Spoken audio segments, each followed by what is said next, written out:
Assalamualaikum warahmatullahi wabarakatuh. Perkenalkan, kami dari kelompok suhu bersama saya Ali Mualafa bertugas untuk memperkenalkan diri. Saya Karamelia akan membacakan hasil praktikum. Saya Karina sebagai pemandu jalannya praktikum. Saya Zulfia Kamilia sebagai penjelasan dari konsep dasar praktikum. Saya Nabatul Luas sebagai penjelas alat bahan. Tujuan praktikum ini untuk mengetahui bagaimana sih pengaruh suhu terhadap laju reaksi atau penyebaran zat. Selanjutnya, saya akan menjelaskan konsep dasar pada praktikum ini. Pada dasarnya, suhu berpengaruh besar terhadap laju reaksi dan laju penyebaran zat. Pada suhu tinggi, partikel-partikel air akan bergerak lebih cepat karena energi kinetiknya bertambah. Akibatnya, partikel-partikel yang diteteskan akan bergerak lebih cepat di dalam air panas dibandingkan dalam air dingin. Nah, hal ini sesuai dengan teori tumbukan yang menyatakan reaksi akan bergerak lebih cepat apabila tumbukan antar partikel lebih sering dan lebih efektif. Jadi, semakin tinggi suhu, semakin banyak tumbukan yang efektif. Dan laju reaksi pun akan meningkat. Pada suhu tinggi, partikel memiliki energi yang cukup untuk melampaui energi aktivasi, sehingga proses difusi akan bergerak lebih cepat. Dengan demikian, kita dapat mengetahui suhu berpengaruh penting terhadap proses kecepatan pada kimia maupun fisika. Baik guys, dengan saya Halwa, di bagian ini saya akan menjelaskan tentang bahan yang digunakan dalam pembuatan panas ini. Untuk bahan yang kami gunakan yaitu air panas 200 ml, air seruang 200 ml, air dingin 200 ml.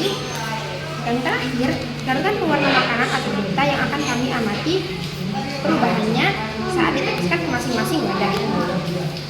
Untuk alat yang kami gunakan begini. Yang pertama, 3 buah gelas kimia sebagai wadah percobaan dengan suhu yang berbeda. Yang kedua, stopwatch untuk mengukur waktu penyebaran pewarna dalam air. Yang ketiga, pipet untuk meneteskan pewarna dalam air tersebut. Oke, dengan saya Karina, saya di sini memandu jalannya praktikum pagi ini. Yang pertama, kita siapkan 3 gelas bening yang diisi dengan air panas, air ruang suhu, dan air dingin. Masing-masing air harus suhunya harus berbeda.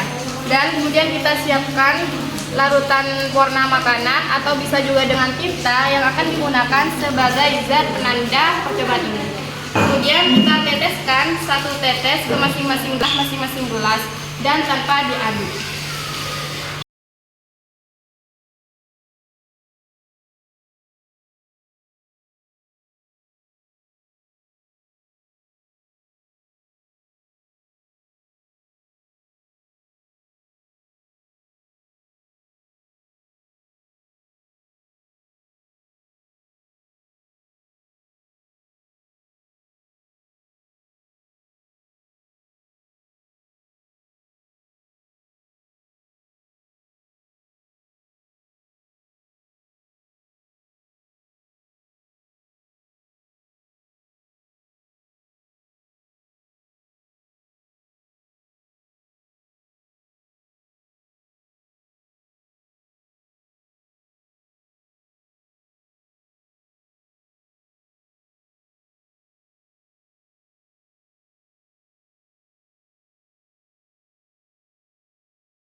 Baik semuanya, saya Karamelia. Di sini saya akan membacakan hasil praktikum yang telah kami lakukan. Berdasarkan praktikum yang telah kami lakukan, kami mendapatkan bahwa pewarna lebih cepat menyebar dalam air bersuhu panas, bersuhu tinggi, dan agak lambat menyebar di air yang bersuhu ruang dan lambat di air yang bersuhu dingin. Hal ini menunjukkan bahwa semakin tinggi suhu air, maka semakin warna yang terjadi atau reaksi radioaktif. Fenomena ini juga diterangkan dalam teori endocinetik dan teori tumbukan. Bahwasanya semakin tinggi suhu air maka gerakan partikel juga semakin cepat dan energi kinetik juga semakin cepat, sehingga tumbukan di dalamnya juga semakin sering terjadi. Dan sebaliknya, jika suhu rendah maka energi kinetik juga melambat, gerakan melambat, dan energi tumbukan juga semakin sering terjadi. Akibatnya penyebaran warna juga terganggu. Dari hasil ini bisa disimpulkan bahwa kenaikan suhu juga sangat berpengaruh terhadap penyebaran radioaktif atau difusi. Sekian video dari praktek kami. Wassalamualaikum warahmatullahi wabarakatuh.